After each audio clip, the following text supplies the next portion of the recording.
আজকের আবু জেহেলরাও বিভিন্ন জায়গায় ট্রাই করে দেখেছে।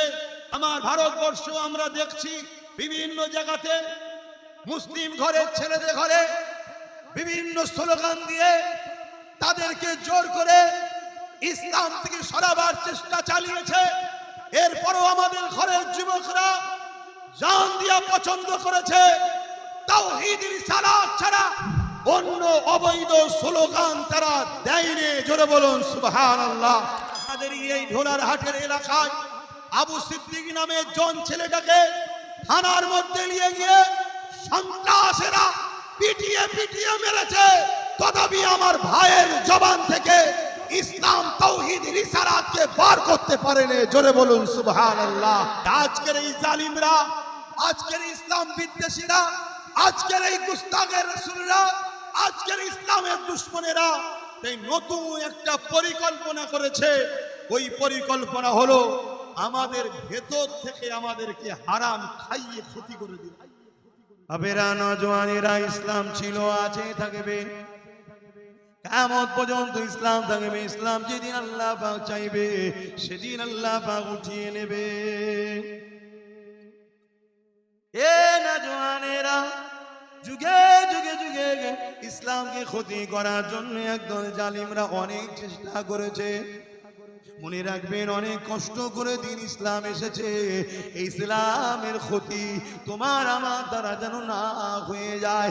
উপকার যদি করতে নাও পারো, ইসলামের ক্ষতি করে ফেলো না।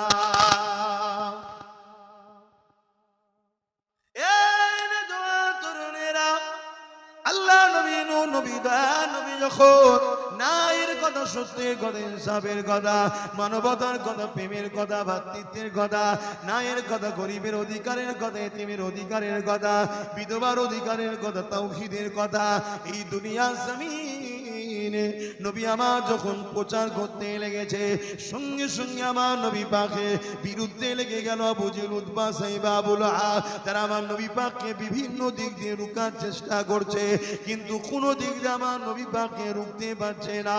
এ যুবকেরা, তরুণেরা, তখন তারা কি করলো? আমার নবী পাকের পাশে যারা দাঁড়িয়েছে সাহাবা হুজুররা, তাদের উপরে অত্যাচার জুলুম করতে লাগলো। কত অত্যাচার জুলুম করেছে! সাহাবা হুজুর দিগকে মরুভূমির গরম বালিতে শুইয়ে দিয়ে বুকের উপরে ভারী পাথর চাপিয়ে দিয়েছে। ভারী পাথর চাপিয়ে দিয়ে বলতে লেগেছে, এ নবীর অনুসারীরা, আল্লাহকে ছেড়ে দাও, নবীকে ছেড়ে দাও, আল্লাহকে ছেড়ে দাও, নবীকে ছেড়ে দাও। সাহাবা হুজুররা নিঃশ্বাস নিতে পারছে না, গরম বালিতে পিঠ পুড়ে যাচ্ছে। এই রকম অবস্থা তো সাহাবা হুজুররা বলতে লেগেছে, আমরা জীবন দিতে রাজি আছি, আল্লাহ ও রাসূল ছাড়তে রাজি না।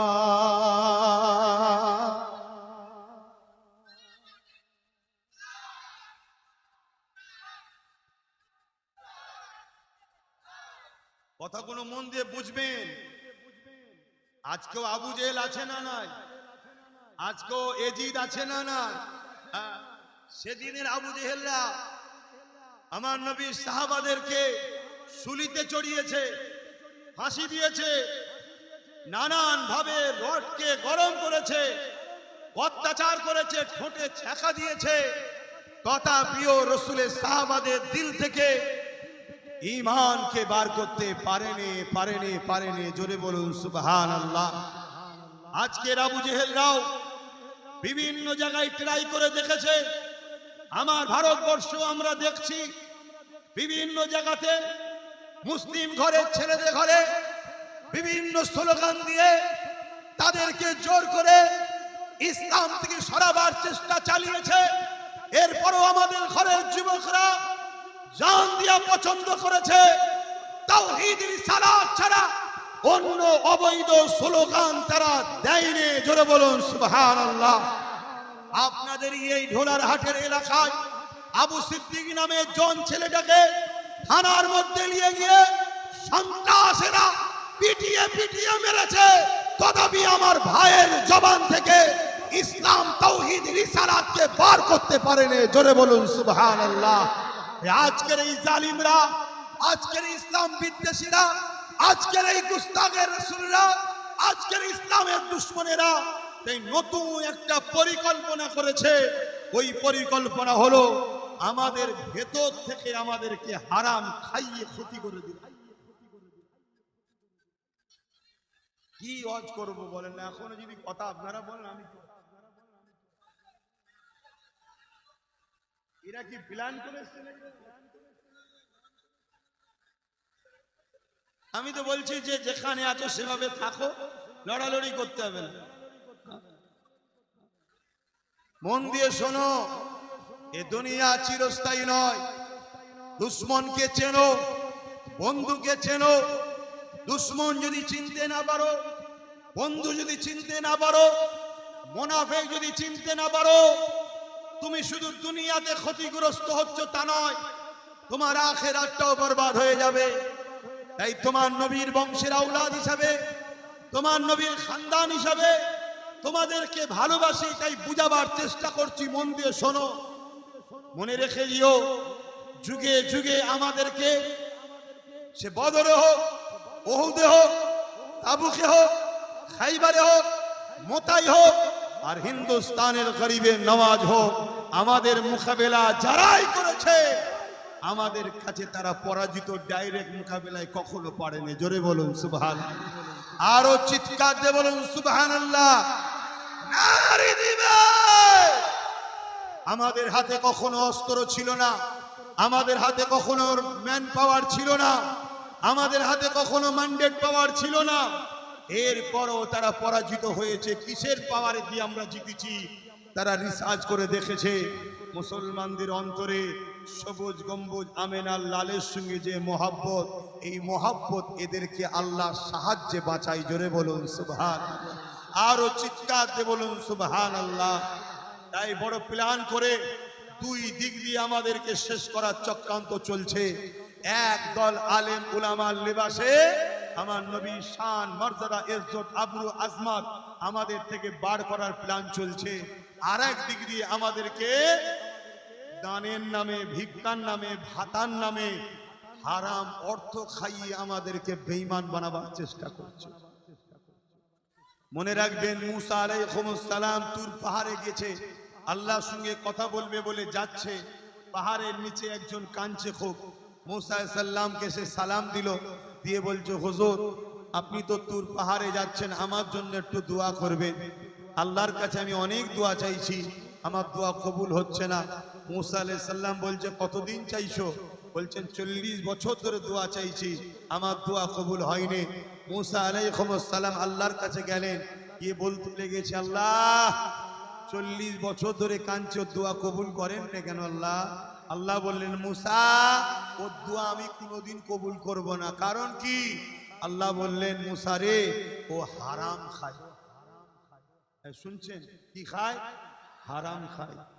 আজ আমাদেরকে প্ল্যান মাফিক হারাম খাওয়ার প্ল্যান চলছে। শুনছেন? হারাম প্ল্যান মাফিক খাওয়ার প্ল্যান চলছে। যদি আমরা হারাম খেয়ে ফেলি তাহলে আমাদের দোয়া কি কবুল হবে? বিপদের সময় আল্লাহ সাহায্য পাবো? এটাও তো একটা পরিকল্পনা। আজান হচ্ছে, দেখলে তো হু করে বেলা চলে যাচ্ছে, হু করে বেলা চলে যাচ্ছে। আমি কথা বলতেই পারছি।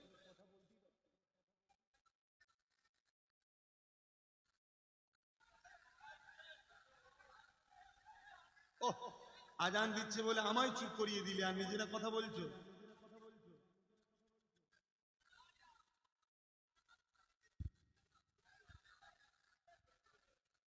হয়ে গেলে বলবেন, আমি কিছু শুনতে পাচ্ছি।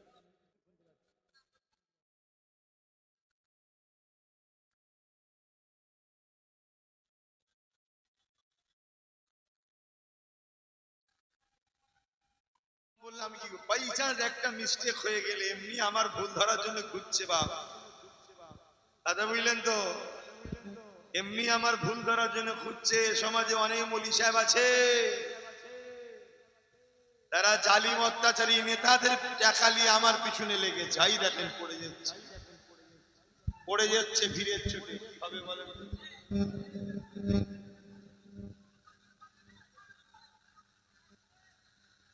কি হবে? এত ভিড় হয়ে গেছে, জায়গা ছোট, কি করা যাবে? বসেন, বসে পড়েন। ওহ, বাবা তর্কাতর্কি করিনি বাপ, সবাই আমার এক নবীর উম্মত। আরে পড়লো বুকে জড়িয়ে এলে, এখানে কেউ বাবা অন্য কোন দলের নেই বাপ, সব মোহাম্মদ রসুল্লাহর গোলাম। জোরে বলুন সুবহানাল্লাহ, জোরে বলুন সুবহানাল্লাহ। আরে দিবে, আরে দিবে, আরে দিবে। হ্যাঁ, যত আমরা এক জায়গায় হব শয়তানদের বুক ফেটে যাবে, জালিমদের বুক ফেটে যাবে। ইবলিস শয়তান মাথা চুল করছে, কি হয়ে গেল, কি হয়ে গেল। হ্যাঁ, এত গানে লি যায়, যাত্রায় লি যায়, ফাংশনে লি যায়, আজকে সব কোরআনের মাহফিলে ঢোকার জন্য মারপিট করছে কেন রে বাবা? ইবলিসের মাথায় ব্যথা হচ্ছে। অতএব ভাই ভাই আমরা, এই তো নাকি?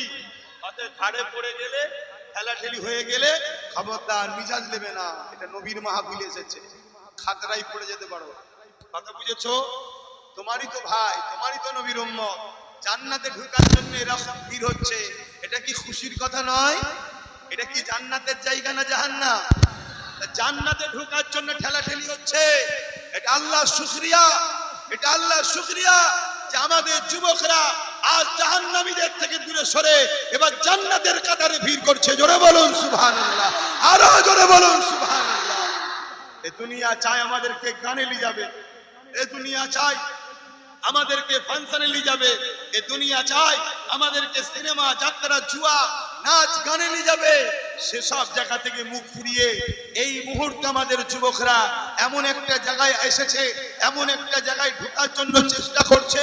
আল্লাহ নবী বলছে, তিনটে জায়গায় বসলে, তিনটে জায়গায় থাকলে, তিনটে জায়গায় গেলে আল্লাহ খুশি হয়। নাম্বার 1 বাইতুল্লাহ মসজিদ, নাম্বার 2 মা বাপের মুখের দিকে তাকানো, নাম্বার 3 হলো খালা আলাকা জিকির, যেখানে আল্লাহর কথা হয়। অতি আমাদের যুবকদের উপরে এই মুহূর্তে আমার আল্লাহ রাজি হয়ে গেছে। জোরে বলুন সুবহানাল্লাহ, আরো জোরে বলুন সুবহানাল্লাহ, নারে দেখবেন। তাহলে বলুন, এতে ইবলিস খুশি না বেজার? ইবলিসের মাথায় বাজ পড়ে গেছে, কি সর্বনাশ হয়ে গেল বাবা। আল্লাহ নবী বলেছে, যেখানে দিনের আলোচনা হবে ওই জায়গায় যারা গিয়ে বসবে আল্লাহ তাদের ছোট ছোট গুনাহ হাজির হওয়া বসা করুন মাফ করে দেয়। জোরে বলুন সুবহানাল্লাহ। আর কেউ যদি তওবা করে নেয়, ও রব্বি আল্লাহ, বা দুনিয়া জমিনে অনেক অন্যায় করেছে, দুনিয়া জমিনে অনেক পাপ করেছে, দুনিয়া জমিনে অনেক ভুল করেছে, আল্লাহ আর অন্যায় করব না, আর ভুল করব না, আল্লাহ আপনি আমাকে ক্ষমা করে দিন। যদি কেউ কোরআনের মজলিসে বসে তওবা করে নেয়, ওই বান্দা ঘরে যাবার পূর্বে মায়ের পেট থেকে যখন এসেছিল যেই রকম বেগুনাহ ছিল, আমার আল্লাহ ওই বান্দাকে ঘরে যাবার আগে বেগুনাহ বানিয়ে দেয়। আরো জোরে বলুন সুবহান। এটা আমাদের উৎসাহিত করার জন্য যারা আজকে অত্যন্ত হাড়হাড়ি আপনার প্র্যাকটিস করে নিতে হবে। এখন হতে যাবে যখন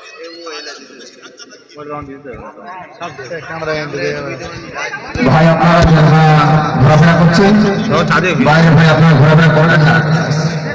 আপনাদেরকে বারবার অনুরোধ করা হচ্ছে, আপনারা ভাই বাইরে ঘোরাফেরা করবেন না। ভাইজান আমাদের কাছাকাছি চলে এসছে, ভাইজান আমাদের কাছাকাছি চলে এসছে, আপনারা রাস্তায় ঘোরাফেরা করবেন না। ভাই আপনারা তাড়াতাড়ি করে চলে আসার চেষ্টা করুন। ভাইজান এসে ভাই ঘুরোঘুরি করবেন না, তখন ঘুরোঘুরি করে জায়গা পাওয়া ফেরার মুশকিল হয়ে যাবে ভাই।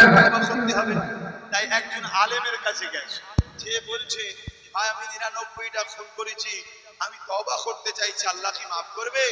ও তো দুনিয়াদার মৌলী সাহেব ছিল, দুনিয়াদার মাওলানা। সে রেগে গিয়ে বলছে 99টা খুনি তো মারতে বেরোবেন থেকে। চিন্তা করছে মাফ যখন হবে না তো তোকে বেঁচে রেখে কি লাভ, তোকেও ছেড়ে দেয়। ও মেরে দিয়ে 100টা করে ফেলেছে, সেঞ্চুরি করে ফেলেছে। কিন্তু মাথার মধ্যে করছে আল্লাহ ই কি হয়ে গেল, আবার মেরে ফেললাম। লাস্টে আল্লাহর ওলির কাছে গেছে। বলুন সুবহানাল্লাহ। আল্লাহর ওলির কাছে গেছে। আল্লাহর ওলি তারাই তো হয় যারা আল্লাহ ওয়ালা হয়।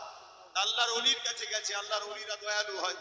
বলেছে বাবা আমার আল্লাহর রহমত অনেক বড়, তার রহমত থেকে নিরাশ হও না, তুমি তওবা করো, আল্লাহ তোমাকে মাফ করে দেবে। জোরে বলুন সুবহানাল্লাহ। এক কাজ করো, অমুক এলাকায় অমুক গ্রামে চলে যাও, ওখানে গিয়ে এক আল্লাহর বড় ওলি বান্দা আছে, তার হাতে তুমি তওবা হও। সে যাচ্ছে, যেতে গিয়ে রাস্তায় আল্লাহর হুকুম জান কবজ হয়ে গেছে। এই সময় আযাবের ফেরেশতাও এসেছে আর রহমতের ফেরেশতাও এসেছে। আযাবের ফেরেশতা বলছে এ পাপী, এর লাশ আমি নিয়ে যাব, আর রহমতের ফেরেশতা বলছে না, এ তো তওবা করার নিয়ত করেছে, অতএব এর রূহ আমি নিয়ে যাব। এই বলে আল্লাহ পাক তখন বললেন তুই জায়গাটা মাপো, যেখান থেকে ও যাওয়া শুরু করেছে সেখান থেকে লাশ পর্যন্ত মাপো, আর লাশ থেকে ওই অলির ঘর পর্যন্ত মাপো। যদি অলির ঘরের থেকে লাশের জায়গাটা ছোট হয় তাহলে কে তওবাকারী হিসাবে ধরো, আর যদি এই জায়গাটা ছোট হয় তাহলে কে পাপী হিসাবে ধরো। ওই সময় মাপতে যখন শুরু করেছে আমার আল্লাহ জমিনকে বলছে, জমিন রে, আমার বান্দা তো ইরাদা করেছিল পরিবর্তন হবার, তো তুই ছোট হয়ে যা। অলির ঘরের দিকটা আল্লাহ ছোট করে দিলেন। ফেরেশতাদের বললেন ও যখন অলির ঘরের কাছাকাছি চলে গেছে আল্লাহ মাফ করে দিয়েছে, রহমতের ফেরেশতারা রূহ নিয়ে যাবে। জোরে বলুন সুবহানাল্লাহ, আরো জোরে বলুন সুবহানাল্লাহ। আমার আল্লাহ কত দয়ালু, কত দয়ালু। আমাদের ছেলেরা একটু ভুলভাল করে ফেলছে, আমাদের ছেলেরা একটু অন্যায় করে ফেলছে, আল্লাহ চাইলে সব ঠিক হয়ে যাবে, বলুন ইনশাআল্লাহ। তবে আমার যুবকদের বলবো দুটো ভুল যেন না হয়ে যায়। কটা ভুল? দুটো ভুল যেন না হয়ে যায়, তাহলে কিন্তু মাফের রাস্তা নাই। আর একটা তিনটে ভুল যেন না হয়ে যায়, তাহলে মাফের রাস্তা নাই। নাম্বার 1 হলো শিরক না হয়ে যায়। নাম্বার 1 কি? শিরক না হয়ে যায়, আল্লাহর সঙ্গে কাউকে শরীক করে ফেলবে না। কথা বুঝে আসছে? এবং শিরকের সঙ্গে জড়িয়ে থাকা কোনো কাজের সঙ্গে অংশগ্রহণ করবে না। নাম্বার 2 হলো নবী পাক সাল্লাল্লাহু আলাইহি সাল্লামের সঙ্গে বিয়াদবি বা তার দ্বীনের যেন দুশমন না হয়ে যাও। কথা বুঝে আসছে? আর নাম্বার 3, কারো হক মেরে লিও না। হকুন নাস, কারো হক মেরো না, তাহলে কিন্তু মাফ আল্লাহ করবে না। বাবেরা, নওজওয়ানেরা সেই আলোচনার দিকে যায়। এ নওজওয়ানেরা, পুরো পৃথিবী জুড়ে ইসলামকে বড় টার্গেট করা হয়েছে। ইসলামকে মিটাবার জন্য পুরো পৃথিবী জুড়ে নতুন করে আবার জালিমরা মাথা তুলেছে। ইতিপূর্বে এরকম প্রায় হয়েছে, কিন্তু মনে রাখবেন ঈমানদারের মোকাবেলায় জালিম দিগকে আল্লাহ পাক যুগে যুগে পরাজিত করে দিয়েছে। আবার নতুন করে পৃথিবী জুড়ে এমন করে জালিমরা মাথা ছাড়া দিয়েছে। কিন্তু আজকে দিনে বড় দুঃখের বিষয়, জালিমরা একদিকে যেমন মাথা ছাড়া দিয়েছে, অপর দিকে জালিমরা মুনাফিক মুসলমানদের দ্বারা আমাদের ঈমানগুলোকে লুটে নেবার পরিকল্পনা করছে। মনে রাখবেন, যুগে যুগে আমরা যখনই বিজয় লাভ করেছি,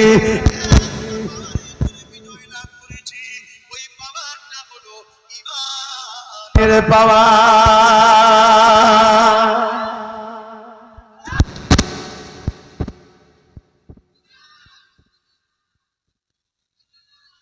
আমরা যখনই জিতেছি কোন পাওয়ারে? কোন পাওয়ারে বলো? ঈমানের পাওয়ারে। আর সেই ঈমানের পাওয়ারে হযরতে মূসা আলাইহিস সালাম আল্লাহ তিনাকেও বিজয় দিয়েছেন। বলো সুবহানাল্লাহ। ভাইরা আমার, শুনছেন তো আপনারা? হযরতে মূসা আলাইহিস সালামকে আল্লাহ বললেন, মূসা, ফেরাউন বড্ড বাড়াবাড়ি করছে, ফেরাউন বড্ড বাড়াবাড়ি করছে, নিজেকে খোদা পর্যন্ত দাবি করেছে। যাও ফেরাউনের কাছে গিয়ে তাকে হক কথা শোনাও। মূসা আলাইহিস সালামকে আল্লাহ পাক বললেন, আল্লাহ পাককে মূসা আলাইহিস সালাম বলছে, আল্লাহ, আমি আর আমার ভাই ছাড়া তো কেউ নাই। ফেরাউনের দিকে জালিম অত্যাচার শাসক, সে পৃথিবীর ক্ষমতাশালী শাসক ফেরাউন, তার কাছে আমি আর আমার ভাই গিয়ে কি দাওয়াত দেব? আল্লাহ, আপনি বলছেন আমি যাব, তবে আপনি আমার সিনাতে তাকত দেন। জোরে বলুন সুবহানাল্লাহ। কোথায় তাকত চাইছে? সিনায়। মুসলমান শোনো, আমরা কোনোদিন ম্যান পাওয়ারে জিতিনি, মানি পাওয়ারে জিতিনি, মাসুল পাওয়ারে জিতিনি, ম্যান্ডেট পাওয়ারে জিতিনি। আমরা যখনই জিতেছি সিনার পাওয়ারে জিতেছি। জোরে বলুন সুবহানাল্লাহ। মুসা আলাইহিস সালাম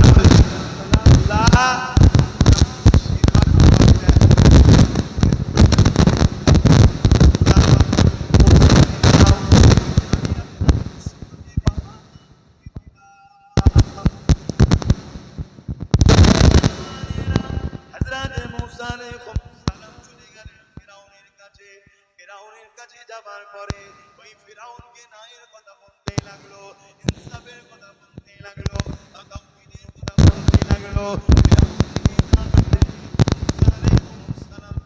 চারিদিক দিয়ে ক্ষতি করার চেষ্টা করলো, মুসা নবীকে দমাবার চেষ্টা করলো, কিন্তু কোনো দিক দিয়ে মুসা নবীকে ফিরাউন দমাতে পারে না। এই সময়ে ফিরাউন কি করলো? তার মন্ত্রী সভাকে নিয়ে আলোচনায় বসে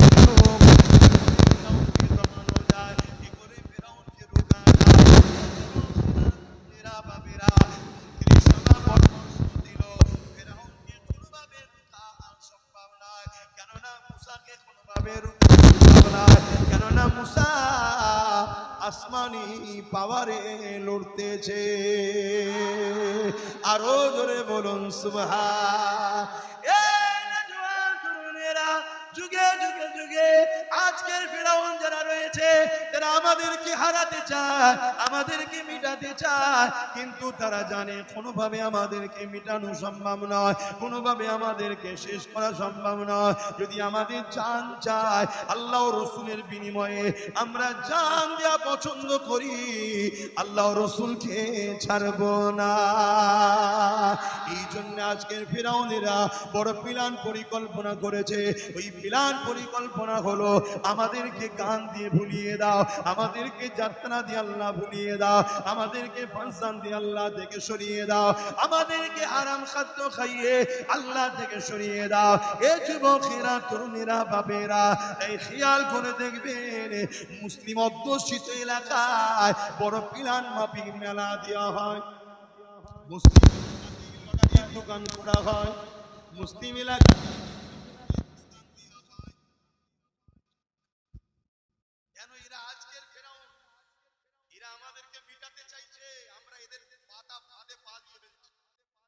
এদেরকে আমরা আপন মনে করে নিয়েছি। এরা সামান্য ভিক্ষা দেয়, মনে করি আমাদের আপন, কিন্তু আমরা এদেরকে কত ক্ষমতায় বসাচ্ছি এটা একবার আমরা ভাবি না। আমরা এদের ভিক্ষাতে মনে করি এরা আমাদের আপন না। এরা আজকের এদের লক্ষ্য ইসলামকে মিটাতে হবে, ইসলামের অনুসারীদের ঘরে আল্লাহ রসুলের থেকে সরাতে হবে। যে কাজ আল্লাহ রসুল করলে অপছন্দ করে ওই কাজে মুসলিম সমাজকে জড়াও, ওই কাজে মুসলিম সমাজকে এগ্রি করো, ওই কাজে মুসলিম সমাজকে জড়িয়ে দাও, তাহলে দেখবে এদের থেকে আল্লাহ রসুল রহমতের মুখ ফিরিয়ে দেবে। যখন ঘুরে যাবে এদেরকে হত্যা করলে আল্লাহর পক্ষ থেকে আর সাহায্য আসবে না। এটা হলো পরিকল্পনা।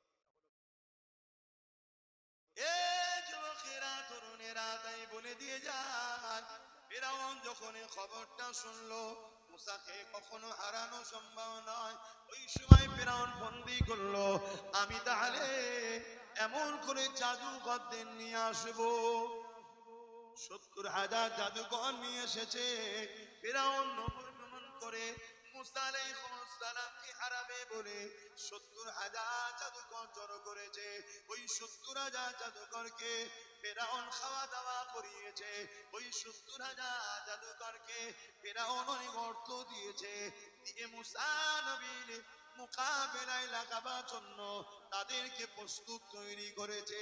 এদিকে মুসা নবী আকিনার ভাই হযরত হারুন আলাইহিস সালাম রাজ দরবারে প্রবেশ করেছে, আর 70,000 জাদুকর একটা করে রশি দড়ি ছেড়েছে। প্রতিটা রশি দড়ি একটা একটা করে সাপ হয়ে গেছে, একটা একটা করে সাপ হয়ে গেছে। আর মুসা নবী আর তার ভাই দাঁড়িয়ে আছেন, হযরত হারুন আলাইহিস ভাই দাঁড়িয়ে। আল্লাহ পাক বলছে মুসা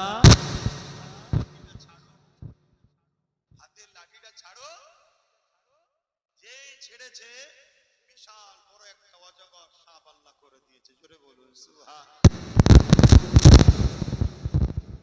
এ নওজোয়ান তরুণেরা, এই দৃশ্যখানা দেখার সাথে সাথে 70,000 জাদুকর যাকে ফিরাউন ভাড়া করে নিয়ে এসেছে, যাদেরকে ফিরাউন খাইয়েছে, যাদেরকে ফিরাউন অর্থ দিয়েছে, যারা রশি ছেড়েছিল একটা করে সাপ হয়ে গেছে, তারা সবাই দাঁড়িয়ে গিয়ে মুসা আলাইহিস সালামের দিকে আগিয়ে আসে। মুসা নবীর হাতে হাত দিয়ে ঈমানের কালেমা পড়ে দ্বীনে মুসার মধ্যে ঢুকে যায়।